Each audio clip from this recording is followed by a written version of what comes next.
మాట్లాడాను. వాళ్ళందరూ కూడా మా ఆఫీస్కి వచ్చారు. ఎవరైతే కనుక నష్టపోయిన వాళ్ళు ఉన్నారో వాళ్ళు వచ్చినప్పుడు వాళ్ళు చెప్పింది కూడా విని నేను ఆశ్చర్యపోయాను. అంటే వాళ్ళు అమాయకంగా వాళ్ళు ఏంటంటే అక్కడ ఎటువంటి డ్యూ డెలిజెన్స్ చేయట్లేదు. ఒక పంచాయతీ ఆఫీస్కి వెళ్ళి కనుక్కుంటే తెలిసిపోతుంది. ఇది ఆల్రెడీ ఇక్కడ గతంలో ఇక్కడ ఇది పర్టికులర్ కొన్ని అరెస్ట్ అయ్యారు, లేకపోతే సస్పెండ్ అయ్యారు, లేకపోతే ఇక్కడ పర్మిషన్స్ క్యాన్సిల్ చేశారు, దీనికి పర్మిషన్స్ లేవు అని చెప్పిన తర్వాత కూడా వాళ్ళు అంటే అది దాని ప్రయత్నం కూడా చేయలేదు. తర్వాత వాళ్ళు రిజిస్ట్రేషన్ అయ్యి డబ్బు ఇచ్చిన తర్వాత తెలిసినట్టు వాళ్ళు కొంతమంది మా దగ్గర వాపోవటం కూడా జరిగిందనమాట. అంటే వాళ్ళు అక్కడ కొంత చేయాల్సినటువంటి కొన్ని ప్రిలిమినరీ ఎంక్వైరీస్ చేయలేదు. బ్యాంకర్స్లో కూడా యాక్చువల్గా అక్కడ చేయాల్సినటువంటి వాళ్ళు బ్యాంకుల్లో వాళ్ళ ఫీల్డ్ వెరిఫికేషన్ టీమ్స్ ఉంటాయి. ఒక బ్యాంక్ లోన్ ఇవ్వాలంటే కనుక ఫీల్డ్ వెరిఫికేషన్ టీం ఉండాలి.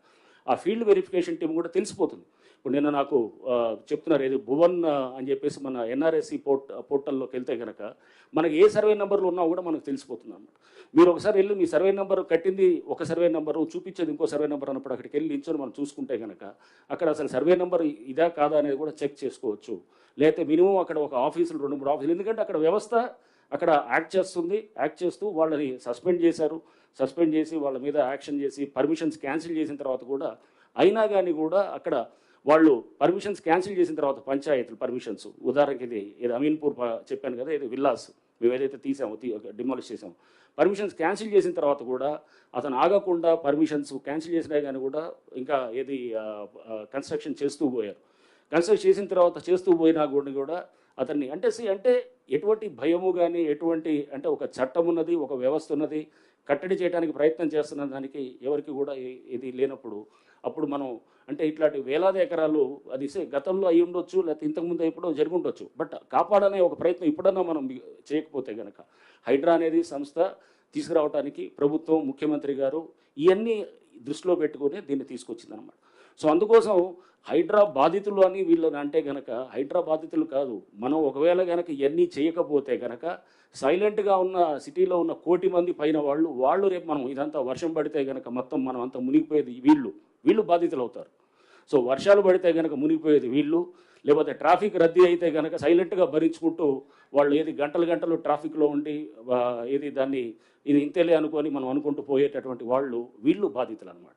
సో మనం కొంతమందిని వాళ్ళు ఎందుకంటే దీంట్లో తప్పకుండా వాళ్ళు చేయాల్సిన డ్యూ డెలిజెన్స్ చేయలేదు కాబట్టి వాళ్ళని అంటే మేము వాళ్ళని తప్పట్టట్లేదు.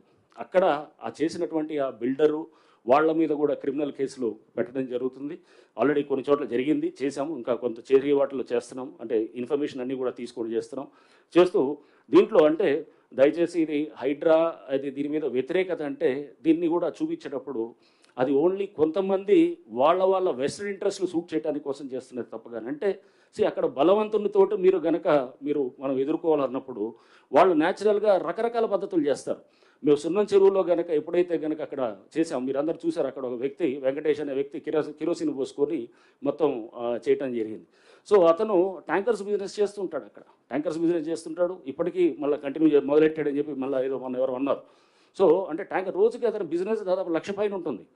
సో అతను దీన్ని మేము ఎగ్జాంపుల్ చెప్తుంది ఏంటంటే ఎన్ కన్వెన్షన్ డిమాలిష్ చేసినప్పుడు ఆ పక్కనటువంటి చాలా గుడిసెలు లేకపోతే చిన్న చిన్న పాకలు ఏమి ఉన్నాయి, దాన్ని ఎక్కడ టచ్ చేయలేదు. బట్ ఇక్కడ ఎందుకు టచ్ చేయాల్సి వచ్చింది, ఇక్కడ ఈ వెంకటేష్ అనేవాడు ట్యాంకర్స్ బిజినెస్ చేస్తూ మీరు అక్కడ ఇప్పుడైనా గూగుల్లోకి వెళ్ళి మీరు ఇమేజెస్ చూస్తే కనుక దాదాపు ఒక 20-30 ట్యాంకర్స్ అక్కడ లైన్ అయి ఉంటాయి అన్నమాట. మొత్తం మీరు గూగుల్లో కూడా చూడొచ్చు. సో అంటే ఇది తీసి అంటే ఇష్టారాజ్యంగా చేసుకుంటూ పోతే కనుక దీన్ని కట్టడి చేయటం ఉండదా? సో దీనికి అతన్ని చెక్ చేయడం కోసమే అక్కడ మనం వెంటనే అతని మెయిన్గా అతని బేస్ తోటి ప్లస్ వేరే అన్ఆథరైజ్ స్ట్రక్చర్స్ దాంట్లో అన్ఆథరైజ్డ్ ఉన్నాయి, వాళ్ళకి పర్మిషన్ ఇచ్చారు, ఆ పర్మిషన్స్ కూడా క్యాన్సిల్ అయినాయి. వాళ్ళు కోర్టుకు వెళ్ళారు కానీ కోర్టులో ఎటువంటి రిలీఫ్ రాలేదు. సో అవన్నీ కూడా మేము పొందుపరచడం జరిగింది.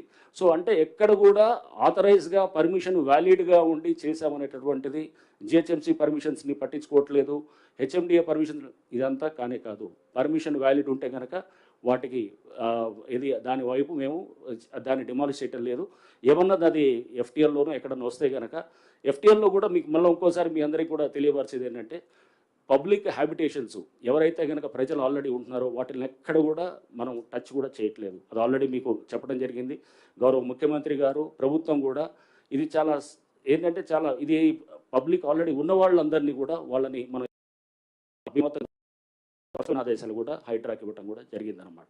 సో అంటే ఎక్కడ కూడా ఇప్పుడు ఆల్రెడీ నివాసంగా ఉన్నటువంటి వాళ్ళని ఎవరు చేయట్లేదు.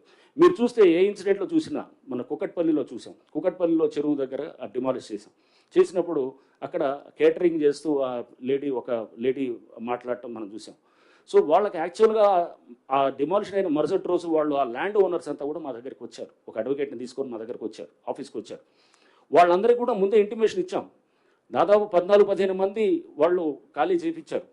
తీసిన 16 స్ట్రక్చర్స్లో ఓన్లీ ఒకళ్ళిద్దరు. నేను అడిగాను వీళ్ళ స్ట్రక్చర్లోనే ఎవరైతే కనుక వీళ్ళ ల్యాండ్లోనే పట్టా ల్యాండ్ అంటే ఆ చెరువు FTLలోనే పట్టా ల్యాండ్ అతను అడిగారు, మీరు ఎందుకు ఇవ్వలేదు, ఎందుకు చెప్పలేదంటే అది మేము జరుగుతుందో అనుకోలేదు సార్, మీరు వచ్చి డిమాలిష్ చేస్తారని అనుకోలేదు. అంటే ఆల్రెడీ ముందస్తు సమాచారం ఇచ్చాం.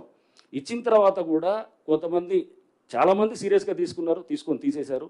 కొంతమంది సీరియస్గా తీసుకోకుండా దాన్ని ఇది లైట్గా తీసుకొని వాళ్ళు కమ్యూనికేషన్ గ్యాప్ కిందకి సమాచారం చేకరవేయటంతో అప్పటికైనా కానీ కూడా వాళ్ళకి లాస్ట్ టైం ఇచ్చి మొత్తం ఖాళీ చేపించి వాళ్ళ ఇల్లు అక్కడ దాంట్లో లేదు.